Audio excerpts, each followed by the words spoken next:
ओम जयंती मंगला काली भद्रकाली कपालिनी दुर्गा क्षमा शिवा धात्री स्वाहा सदा नमस्तुते। जय त्वं देवी चामुंडे जय भूतार्तिहारिणी जय सर्वगते देवी कालरात्रि नमोस्तुते। श्री दुर्गा सप्तशती का छठा अध्याय। सर्वप्रथम माँ का ध्यान करते हैं। मैं सर्वज्ञेश्वर भैरव के अंक में निवास करने वाली परमोत्कृष्ट पद्मावती देवी का चिंतन करता हूँ। वे नागराज के आसन पर बैठी हैं। नागों के फणों में सुशोभित होने वाली मणियों की विशाल माला से उनकी देहलता उद्भासित हो रही है। सूर्य के समान उनका तेज है। 3 नेत्र उनकी शोभा बढ़ा रहे हैं। वे हाथों में माला, कुंभ, कपाल और कमल लिए हुए हैं तथा उनके मस्तक में अर्धचंद्र का मुकुट सुशोभित है। मैं मां को बारंबार नमस्कार करता हूं। 5वें अध्याय में माता ने शुंभ के दूत को यह कहकर वापस भेज दिया था कि तुम जाकर शुंभ और निशुंभ को कह दो कि वो स्वयं यहां पर आएंगे। उसके बाद का वर्णन ऋषि कहते हैं कि देवी का यह वचन सुनकर दूत को बड़ा अमर्ष हुआ और उसने दैत्यराज के पास जाकर सब समाचार विस्तार पूर्वक कह सुनाया।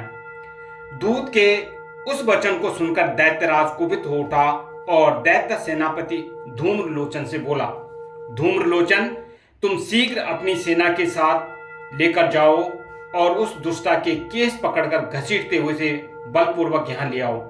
उसकी रक्षा करने के लिए यदि कोई दूसरा खड़ा हो तो वह देवता, यक्ष अथवा गंधर्वी क्यों न हो, उसे अवश्य मार डालना। ऋषि कहते हैं, शुंभ के इस प्रकार आज्ञा देने पर वह धूम्रलोचन दैत्य 60,000 असुरों की सेना को साथ में लेकर वहां से तुरंत चल दिया। वहां पहुंचकर उसने हिमालय पर रहने वाली देवी को देखा और ललकार कर कहा, अरे तू शुंभ निशुंभ के पास चल। यदि इस समय प्रसन्नतापूर्वक मेरे स्वामी के समीप नहीं चलेगी तो मैं बलपूर्वक झोंटा पकड़कर घसीटते हुए ले चलूंगा। देवी बोली, तुम्हें दैत्यों के राजा ने भेजा है। तुम स्वयं भी बलवान हो और तुम्हारे साथ विशाल सेना भी है। ऐसी दशा में यदि मुझे बलपूर्वक ले चलोगे तो मैं तुम्हारा क्या कर सकती हूँ। ऋषि कहते हैं, देवी के यूं कहने पर असुर धूम्रलोचन उनकी ओर दौड़ा। तब अंबिका ने हुम शब्द से उच्चारण मात्र से ही उसे भस्म कर दिया। फिर तो क्रोध में भरी हुई दैत्यों की सेना और अंबिका ने एक दूसरे पर तीखे सहायकों, शक्तियों तथा फरसों की वर्षा आरंभ की। इतने में देवी का वाहन सिंह क्रोध में भरकर भयंकर गर्जना करके गर्दन के बालों को हिलाता हुआ असुरों की सेना पे कूद पड़ा।